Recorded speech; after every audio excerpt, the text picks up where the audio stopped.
Ramesh call आ रहा है थोड़ा फ्लाइट मोड कर लीजिए सब। जी जी बताइए क्या कुछ मतलब ये क्या उद्देश्य है आज की प्रेस वार्ता है, क्या कुछ है? आप सबका बहुत बहुत धन्यवाद है। आज हम राष्ट्रीय जनता दल के प्राथमिक सदस्यता से इस्तीफा दे रहे हैं और ये इस्तीफा राष्ट्रीय जनता दल के राष्ट्रीय अध्यक्ष श्री लालू प्रसाद जी के नाम प्रेषित है और मैं स्वेच्छा से अपना इस्तीफा दे रहा हूं। क्या उद्देश्य है इस्तीफा देने का, क्या कारण रहा? जो वर्तमान परिस्थिति है राष्ट्रीय जनता दल की, उसमें काम करना मुझे सूट नहीं किया और सूट नहीं कर पा रहा है, इसलिए मैंने स्वेच्छा से, किसी तरह का कोई विवाद नहीं है, लेकिन मैंने तय किया कि राष्ट्रीय जनता दल में अब काम नहीं करेंगे, क्योंकि इसके जो कार्य करने की जो प्रणाली है, जो प्रक्रिया है, जो तौर तरीके हैं, वो मुझे सूट नहीं किया और वर्तमान परिस्थिति में नहीं कर पा रहा है, इसलिए मैं स्वेच्छा से राष्ट्रीय पार्टी ने तो बहुत सम्मान दिया, लोग कह रहे हैं ऐसा। मैं कह रहा हूँ पार्टी ने सम्मान दिया, हम पार्टी के लिए काम भी किए, लेकिन हमें बिहार की तरक्की चाहिए, इलाके की तरक्की चाहिए, विकास चाहिए और केवल हम आपका सम्मान करें, आप मेरा सम्मान करें, इसके लिए तो राजनीति नहीं न है। राजनीति तो लोगों के लिए है और लोगों का विकास और कल्याण और भलाई जैसे हो, उसके लिए पॉलिटिकल व्यक्ति को या राजनीतिक दल के कार्यकर्ता को काम करना। किस तरफ झुका हो आगे मतलब कहाँ, मतलब किस पार्टी में ज्वाइन करेंगे?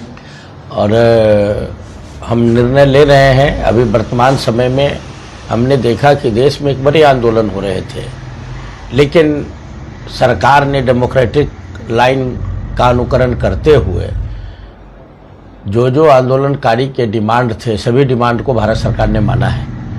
और बिहार में सम्राट चौधरी जी बिहार के जब से मुख्यमंत्री बने हैं, ये भी डेमोक्रेटिक लाइन पर बिहार में अच्छा काम कर रहे हैं। 2-3 काम मुझे बहुत प्रभावित किया। एक तो लंबे समय से बिहार में परिसीमन बाकी था, नीचे स्तर की जो सरकार है पंचायत सरकार में, तो परिसीमन नहीं हुए थे और चुनाव बिना परिसीमन के होना लगभग तय था, लेकिन मुख्यमंत्री जी ने तय किया कि नहीं, हम परिसीमन करा करके चुनाव कराएंगे, जिससे जो राजनीतिक कार्यकर्ता गांव लेवल पर वार्ड, पंचायत, जिला परिषद के चुनाव लड़ते हैं, उन लोगों में काफ़ी खुशी है कि परिसीमन के बाद सीट भी बढ़ेंगे और ज़्यादा कार्यकर्ता इसमें भाग ले पाएंगे, डेमोक्रेसी को मजबूत करेंगे। ये बड़ी पहल है, एक सहयोग उनका कार्यक्रम है जिसमें कोई भी व्यक्ति अपनी समस्या रख सकता है और उसके निदान के लिए समय निर्धारित है।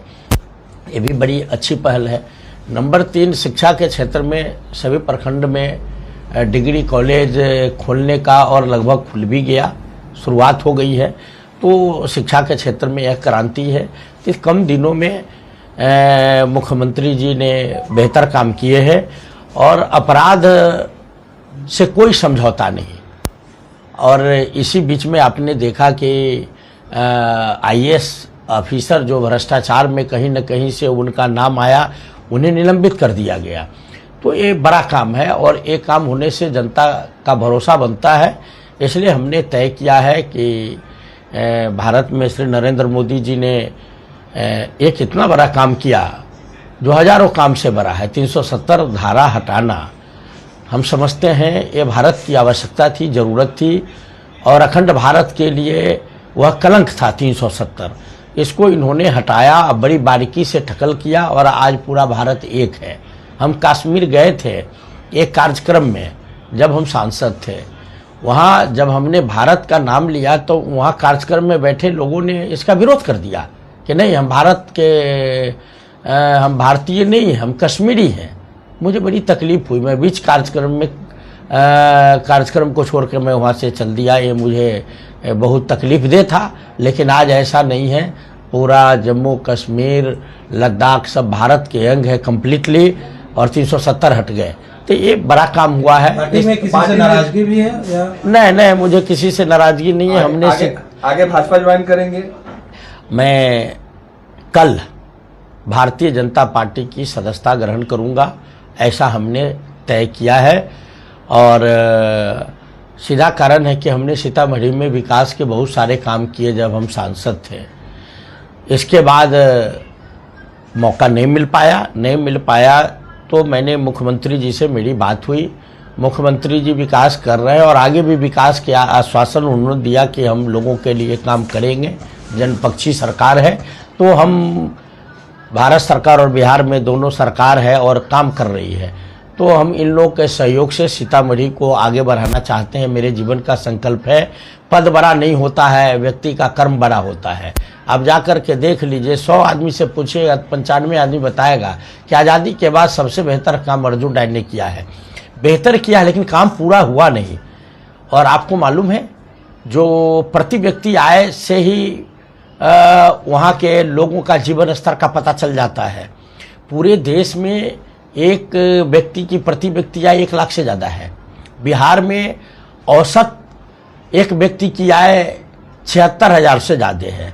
सीतामढ़ी में मालूम है, सीतामढ़ी में एक व्यक्ति की आय 21,000 रुपये है साल में। बिहार देश में सबसे गरीब 3 जिले हैं, 1 नंबर में शिवहर, 2 नंबर में अररिया और 3 नंबर में सीतामढ़ी, जहाँ हम काम कर रहे हैं। यहाँ औड़ाई है, औड़ाई बाढ़ का इलाका था। हमने बाढ़ से मुक्ति लगभग दिलाई। कम समय ही एमएलए और मंत्री रहे तो हम केवल बाढ़ से मुक्ति, अपराध से मुक्ति। और आप बगल में जाके देखते होंगे NH 527 बिहार में इतनी अच्छी कंक्रीट सड़क बिहार सरकार में पहले हमने सांसद रहते इसकी स्वीकृति कराई और फाइनल स्टेज में है। ये सड़क बनते बनते लगभग 60 किलोमीटर है। जनकपुर आप तुरंत चले जाइएगा, मझौली में पकड़िए और सीधे चले जाइए जनकपुर।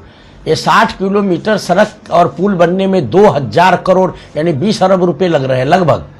तो इस इलाके का तस्वीर बदल गया उस सड़क बनाने से। ऐसी कई बड़ी बड़ी सड़कें, स्टेट हाईवे, नेशनल हाईवे तत्कालीन मुख्यमंत्री श्री नीतीश कुमार जी के सहयोग से और भी देश में उस समय जो मंत्री थे उनके सहयोग से हमने औड़ाई का इलाका हो, मुजफ्फरपुर उत्तरी का इलाका हो या सीतामढ़ी का हो, हम दिन रात लोगों के विकास में लगे रहे। आज भी हम लोगों का कल्याण चाहते हैं। मेरे निजी जीवन में लोगों के जीवन में सुधार करने के अलावा कुछ नहीं है। और जहां हम काम कर रहे हैं वहां हम चुनाव लड़ सकते हैं, जीत सकते हैं, हार सकते हैं, लेकिन लोगों के जीवन में अमूलचूल परिवर्तन के लिए जो रास्ते हैं वो रास्ते हमने अख्तियार करने का मन बनाया है।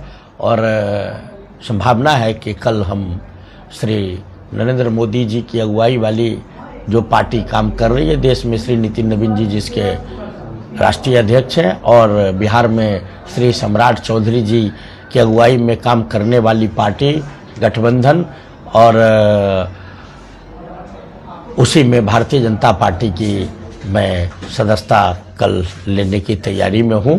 और निश्चित रूप से हम कल से सीतामढ़ी और इस इलाके और बिहार के तरक्की में अपनी भूमिका अदा करने का प्रयास करूंगा। चलिए।